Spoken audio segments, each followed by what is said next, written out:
एक नई वीडियो के साथ आज मैं फिर हाजिर हूं। आपका होस्ट और दोस्त विक्रांत जोशी आपका स्वागत करता हूं मेरे रिव्यू मास्टर में। एक बहुत बुरी खबर निकलकर सामने आ रही है। आतंकवादियों के साथ मुठभेड़ में हमारे स्पेशल फोर्सेस के 5 जवान शहीद हो गए हैं, जो कि एक बहुत बड़ी हानि इंडियन आर्मी की तरफ से मानी जा रही है। इस कार्रवाई में 5 आतंकवादी भी मारे गए हैं और यह जो पूरा घटना हुआ उसको आप लाइव फेस्ट में पढ़ सकते हैं। मैं आपको लिंक डिस्क्रिप्शन में दे दूंगा। पूरी कहानी वहां पर क्या हुई, ये बहुत अच्छा आर्टिकल लिखा गया है उस पर आप उस सिनेरियो को समझेंगे कि किस प्रकार से एक वीरता का परिचय देते हुए हमारे जवान जो शहीद हुए, उन्होंने एक वीरता का परिचय देते हुए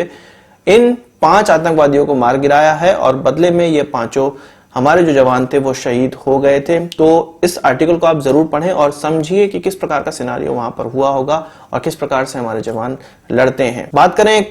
चाइनीज वायरस से जुड़ी खबरों की, तो आजकल इसी प्रकार की खबरें निकलकर सामने आ रही हैं। तो उसमें जो सबसे पहली खबर निकल कर आई है वो चाइना की तरफ से निकल कर आई है और ये बहुत बुरी खबर भी आप मान सकते हैं और यह भी समझ सकते हैं कि चाइनीज अथॉरिटी अब चाइनीज वायरस को लेके किस प्रकार का लचीला व्यवहार कर रही हैं। इटली ने जब चाइनीज वायरस चाइना में वुहान में बहुत तेजी से फैला हुआ था और वहां पर एक महामारी का रूप ले चुका था, तब इटली ने कुछ सामग्री उनके लिए भिजवाई थी और बड़ी सामग्रियां भिजवाई थी। उसमें से मास्क, डॉक्टर्स के लिए सूट और अलग अलग प्रकार की सामग्री इस चाइनीज वायरस से लड़ने के लिए उनके पास भिजवाई थी और एक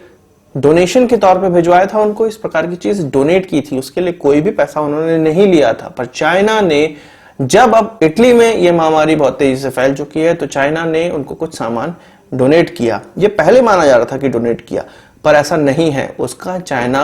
दाम ले रहा है, पैसे ले रहा है, पीपीई का पैसा ले रहा है, पर्सनल प्रोटेक्टिव इक्विपमेंट के पैसे ले रहा है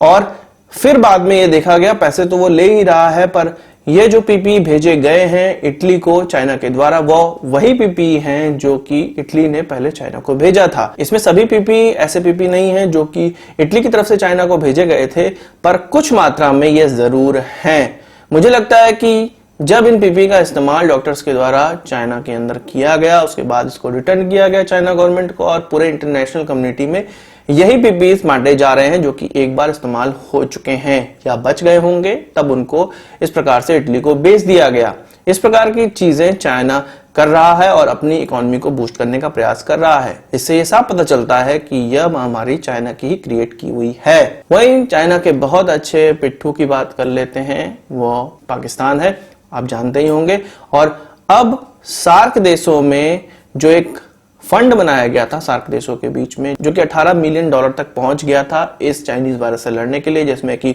$10 मिलियन भारत ने अकेले डोनेट किए हैं, इस फंड में डाले हैं और इसके बाद अन्य कंट्रीज थोड़ी थोड़ी मात्रा में पैसे इसमें डाले, जिसके बाद ये $18 मिलियन तक पहुंच गया। पाकिस्तान ने इस चाइनीज वायरस से लड़ने के लिए कोई भी दान नहीं दिया इस जो पूरा फंड बनाया गया था उसमें, पर पाकिस्तान यह जरूर चाह रहा है कि इसको इस प्रकार से मैनेज किया जाए और जो नया सेक्रेटरी बना हुआ है, श्रीलंका का सेक्रेटरी बना हुआ है, उसके कंट्रोल में यह पूरी तरह से आ जाए और इससे जो हेल्प लेनी है या लोन लेना है इस सार्क फंड से, उसको मैनेज किया जाए और आपस में सार्क देश बैठे और ये डिसाइड करें कि किस प्रकार से इसमें से लोन लिया जा सके। आप समझ सकते हैं पाकिस्तान ने इसमें पहले कोई पैसे नहीं दिए और पाकिस्तान ही ऐसी बातें कर रहा है कि उसमें से लोन किस प्रकार से लेना है वो डिसाइड किया जाए। उनके फॉरेन मिनिस्टर शाह महमूद कुरैशी के दिमाग से अब हो सकता है कि कश्मीर का मुद्दा हट गया है, इसलिए शाह महमूद कुरैशी ये बोल रहे हैं कि जितने भी सार्क देश हैं उनके फॉरेन मिनिस्टर्स की एक वीडियो कॉन्फ्रेंसिंग हो जाए। ऐसा इमरान खान का कहना है, यह उन्होंने कहा है कि इमरान खान का मानना यह है कि जो चाइनीज वायरस बहुत फैल रहा है, इससे लड़ने के लिए जो फंड का इस्तेमाल करना है उसके लिए पूरे फॉरेन मिनिस्टर का एक वीडियो कॉन्फ्रेंसिंग हो जाए और किससे इस जो फंड का किस प्रकार से इस्तेमाल करना है ये सारी चीज उसमें डिसाइड हो जाए। असल में आप जानते हैं कि पाकिस्तान का यह मानना है कि किसी भी तरह से उनको पैसे मिले, इस चाइनीज वायरस के नाम पे उनको पैसे मिले और अपना वो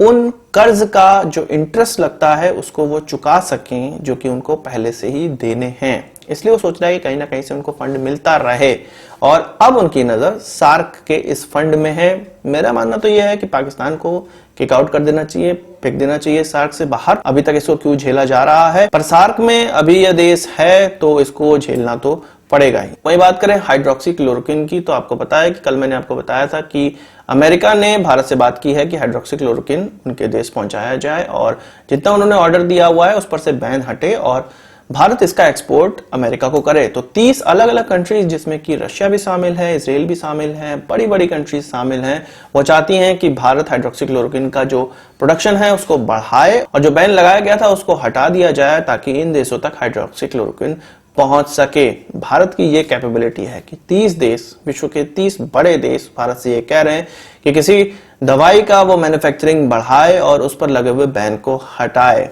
पर यहां पर एक और प्रॉब्लम है, भारत में जो ये मेडिसिन बनती है इसमें से कुछ कंपनियां ऐसी हैं जो कि अपना सामान रॉ मटेरियल चाइना से ही प्राप्त करती हैं, तो यहां पे थोड़ा सा चाइना का पेंच भी फंसेगा। पर भारत इसको अच्छे से मैनेज कर सकता है और पहले भारत को अपने लिए पूरा प्रोडक्शन करके रख लेना चाहिए और डेफिनेटली पूरे इंटरनेशनल कम्युनिटी की हेल्प करनी चाहिए, क्योंकि ये जो समय है वो अपनी इकोनॉमी को बूस्ट करने का भी समय है, साथ साथ चाइनीज वायरस से लड़ने का भी समय है और साथ साथ चाइना के प्रोपेगेंडा से भी लड़ने का समय है, जिससे लड़ने के लिए पूरी इंटरनेशनल कम्युनिटी को एक साथ एकजुट होना ही पड़ेगा। तो आज की इस वीडियो के लिए बस इतना ही। आशा करता हूँ वीडियो पसंद आया होगा। आपको एक बड़ा सुझाव देंगे इस वीडियो से कोई सवाल सुझाव कमेंट बॉक्स में जरूर लाइएगा और यदि आपने हमारा चैनल सब्सक्राइब नहीं किया उसे भी कर लीजिए, क्योंकि हम इस प्रकार के वीडियो लाते रहते हैं। नमस्कार, थैंक यू, जय हिंद।